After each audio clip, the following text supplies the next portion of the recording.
Bonjour à toutes et à tous, ici Apollotauros, ravi de vous retrouver sur ce nouvel épisode de Trend Analysis dans lequel on se retrouve toutes les semaines pour analyser ensemble les marchés financiers majeurs dans lesquels vous investissez pour que vous puissiez avoir le suivi des différents actifs, la direction ainsi que les zones clés. Donc si vous êtes nouveau sur la chaîne, déjà bienvenue, je vous invite tout simplement à vous abonner à la chaîne pour suivre cette aventure avec nous et let's go, on est parti.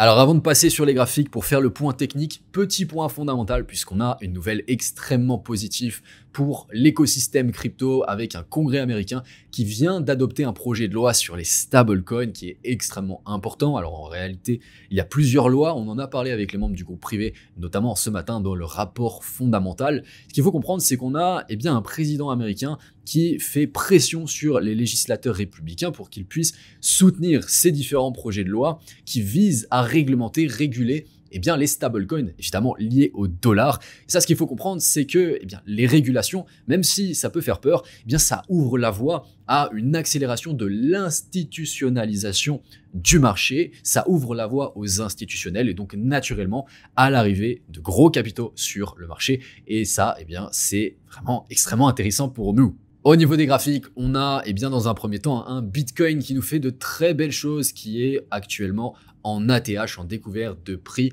Ici, on est sur un graphique en mensuel, donc chaque bougie égale un mois. Vous voyez que depuis les plus bas ici de 2023, on a entamé ce bull market, ce nouveau cycle haussier sur Bitcoin avec de très belles structures. Donc expansion, retracement, expansion, retracement, expansion, retracement. Et on entame tout simplement une nouvelle expansion avec un potentiel d'accélération dans les prochaines semaines, les prochains mois pour se diriger vers le haut de ce grand canal haussier. Vous voyez, donc ici, on a un rebond sur le bas du canal. Sur le cycle de 2021-2022, on a le point haut.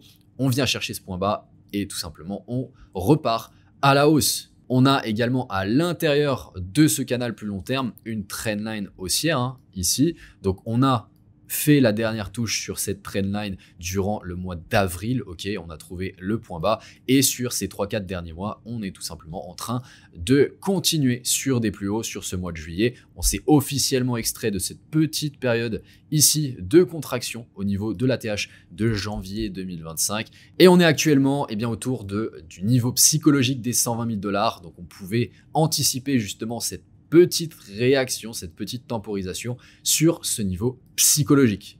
Maintenant, si on descend sur de l'hebdomadaire, on va se rendre compte qu'on a un graphique extrêmement sain, extrêmement bien dessiné.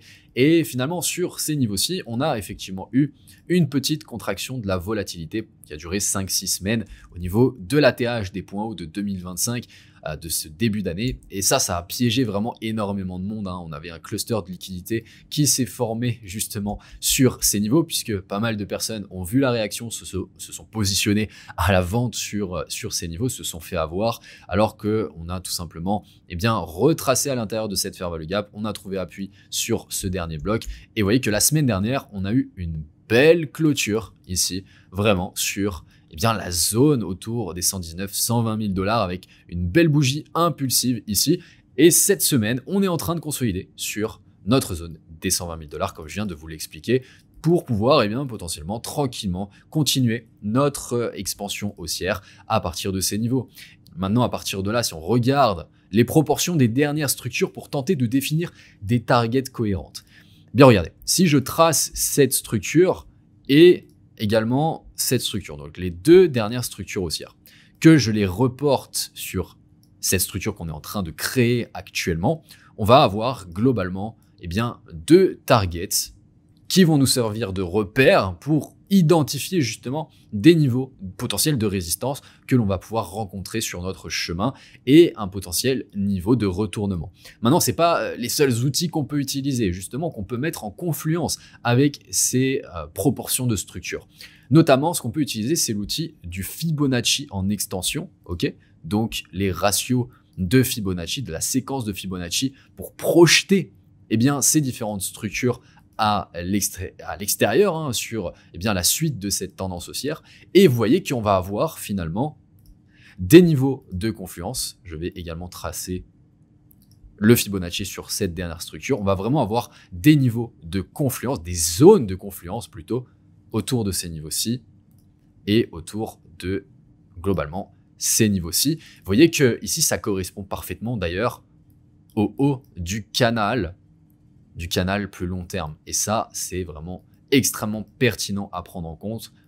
Donc, on est autour ici des 160 000 $ et ici autour des 220 000 $ globalement. Donc, évidemment, ces outils ne permettent pas de prédire l'avenir avec exactitude, mais ils vont nous donner des repères, encore une fois, pour prendre des décisions rationnelles. Mais le plus important, c'est de s'adapter à ce que nous donne le prix à l'instant T. Ok, la lecture du price action, c'est ça qui va primer sur tout le reste. Le price action et la psychologie du marché qui se reflètent dans le price action.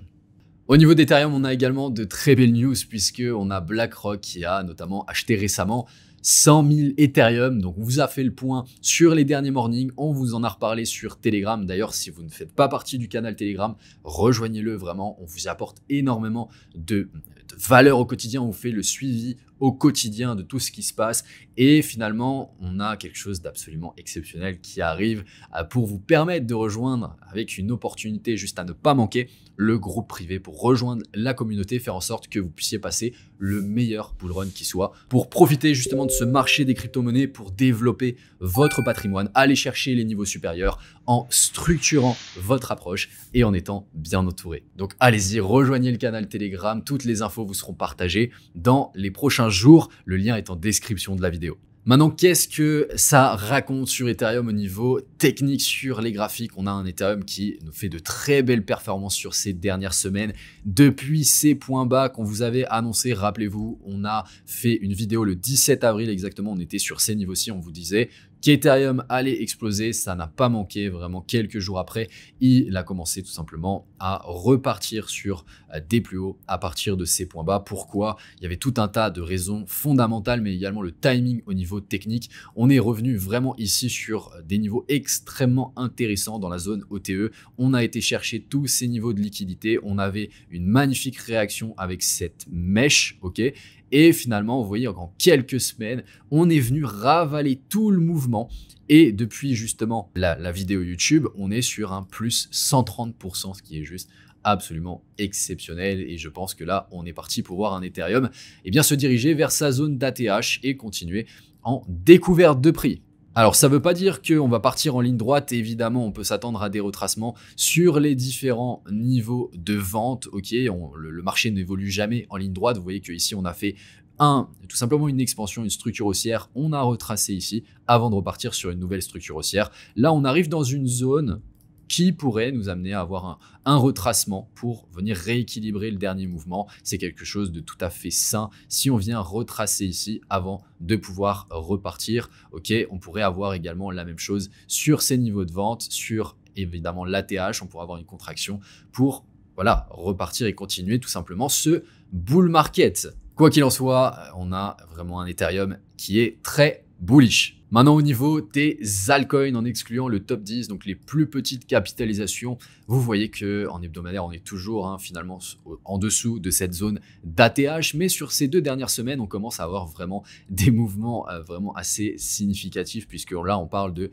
plus 28% sur ces 2 dernières semaines. Donc, c'est juste exceptionnel. On part vraiment de niveaux qui étaient relativement bas à l'intérieur de cette dernière structure. Vous voyez qu'on a vraiment eu un retracement où on est revenu dans cette zone entre les 0,786 et les 0,886 qui est la zone de retracement profond de cette dernière structure entre ce point bas et ce point haut. On a eu ce canal de réaccumulation qui a duré plusieurs mois, ok, et finalement on a trouvé le point bas après cette prise de liquidité ici qui était à l'origine finalement de l'expansion qu'on a eue sur le mois de novembre avec bien tout simplement un fake out sur ces niveaux. On est revenu en dessous, on a créé cette trendline baissière qu'on est venu casser la semaine du 5 mai, ok, avec finalement un faux break également de ce niveau de résistance. On est venu mécher, puis à nouveau retracer, même schéma, c'est une fractale qu'on a eu là. Tout simplement, on vient retester ces niveaux-ci, on vient chercher la liquidité, on vient prendre appui sur cette trendline baissière, mais cette fois du haut ici.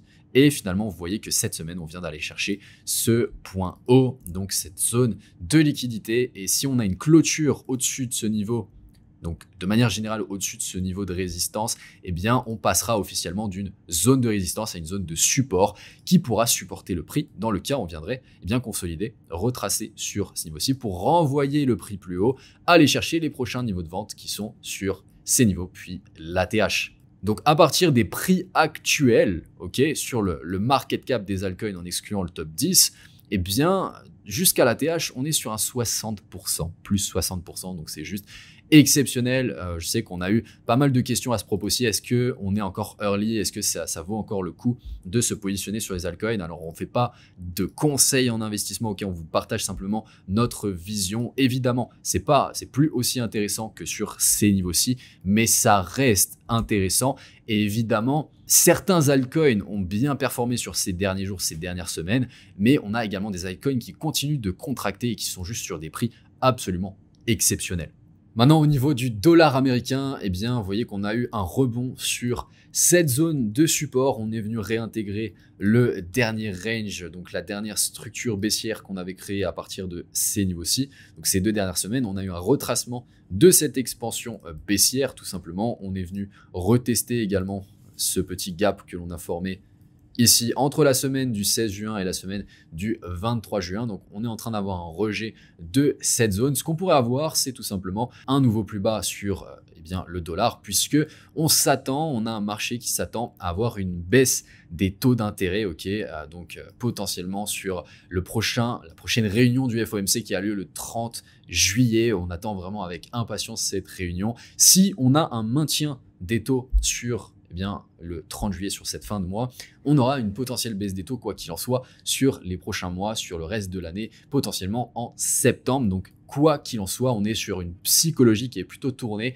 vers une phase risk-on, ok? Et donc, on a bien naturellement des flux qui vont sortir du dollar américain. Maintenant, le fait que, je reviens sur la news que je vous ai partagée justement en début de vidéo, avec eh bien, ce projet de loi qui vise à réglementer eh bien, les stablecoins backés sur le dollar américain, eh bien ça forcément, ça profite au dollar américain. Et ça, c'est vraiment stratégique de la part de Donald Trump, puisque malgré le fait qu'on entre dans une phase risk-on avec des flux qui arrivent sur les marchés crypto, eh bien, on va avoir un dollar américain qui va profiter également de l'arrivée de ces flux, notamment sur les stablecoins.